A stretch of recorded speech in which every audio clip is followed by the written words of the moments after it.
Aidez-nous à continuer à vous bénir. Merci de faire une offrande pour tvjesuchrist.com. Soyez bénis en retour. Merci.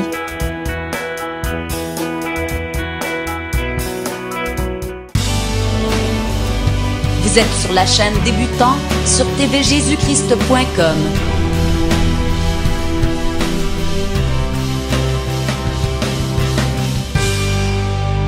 Vous êtes sur tvjesuchrist.com sur la chaîne pour débutants. Aujourd'hui, je vais répondre à cette question. Pourquoi Dieu permet-il la souffrance ?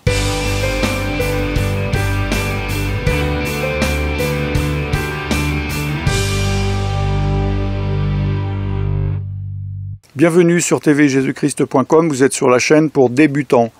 Aujourd'hui donc, je vais répondre à cette question multiple. Comment se fait-il que Dieu permet la souffrance? Comment se fait-il que Dieu permet le mal?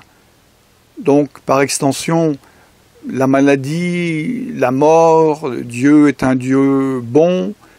Est-ce bon de laisser les gens souffrir, de laisser le mal se répandre? Il faut revenir à la Genèse, sans jeu de mots, au livre de la Genèse, vu que Genèse veut dire commencement, dans le premier livre de la Bible, pour comprendre cela. Il faut déjà comprendre que cela n'était pas la volonté de Dieu. Dieu n'a pas créé le monde tel qu'il est, en disant « il y aura des bonnes choses, il y aura des mauvaises, vous allez souffrir beaucoup, désolé ». Pas du tout. Lorsqu'il a créé Adam et Ève, il n'y avait que du bon. Il n'y avait aucun mal. La mort n'était pas là. La souffrance n'était pas là. Et ce n'est pas que Dieu a abandonné l'homme à lui-même et qu'il le laisse faire des erreurs, en plus. Non. Il l'a averti avant. Il lui a dit, écoute, voilà ce que tu dois faire.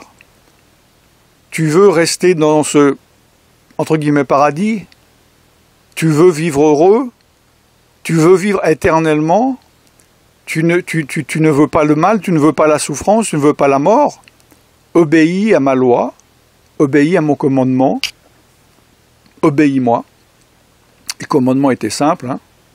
Tu peux manger de tout, sauf de cet arbre, du fruit de l'arbre de la connaissance du bien et du mal.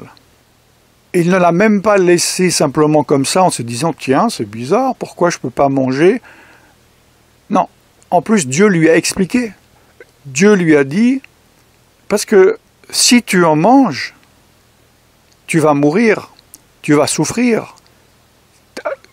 Tu veux connaître le mal, tu connaîtras le mal. » Mais Dieu ne voulait pas cela. Donc il l'a averti.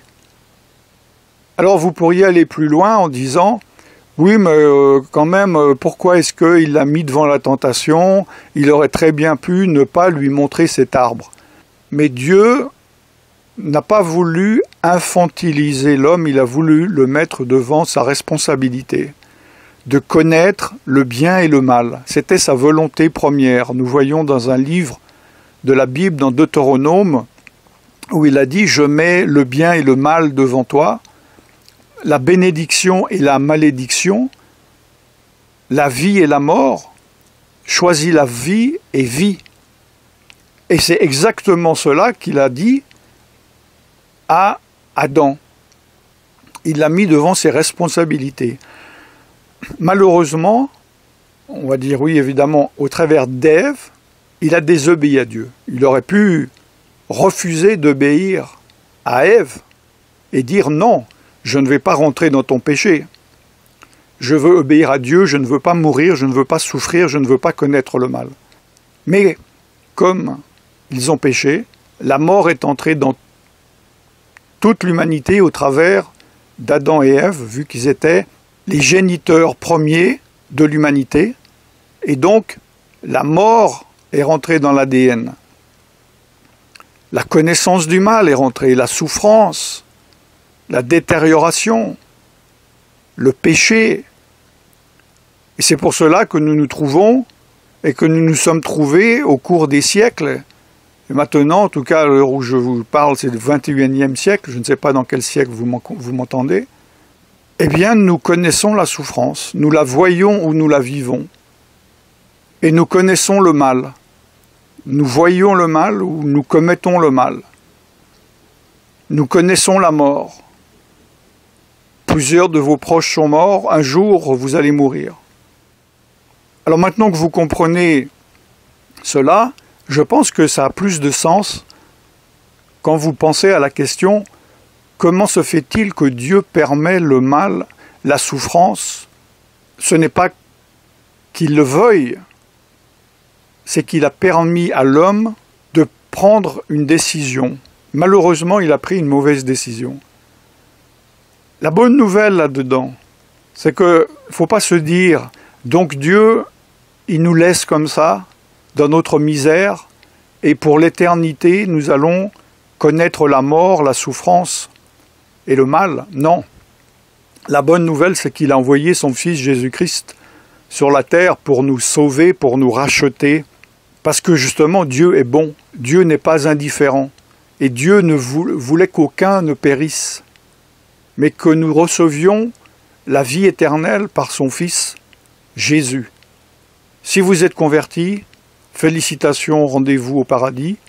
Si vous regardez cette chaîne parce que vous posez des questions, dépêchez-vous de vous repentir, dépêchez-vous de vous convertir. Vous ne savez pas quand vous allez donner votre prochain souffle. Ne dites pas « Ah ah ah, je suis jeune, il me reste 50 ans devant moi ».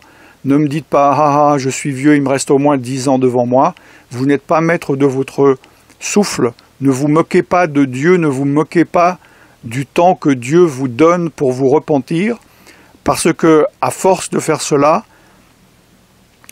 ce n'est pas que vous diluiez le temps, mais petit à petit, à chaque jour, vous endurcissez votre cœur, jusqu'au point où, le jour où vous voudriez peut-être vous convertir, vous ne trouveriez plus le chemin de la repentance tellement votre cœur est dur.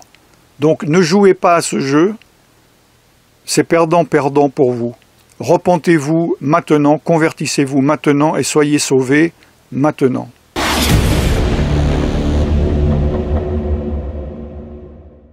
Cet enseignement est terminé, restez connectés sur tvjesuschrist.com sur la chaîne Débutant. Shalom.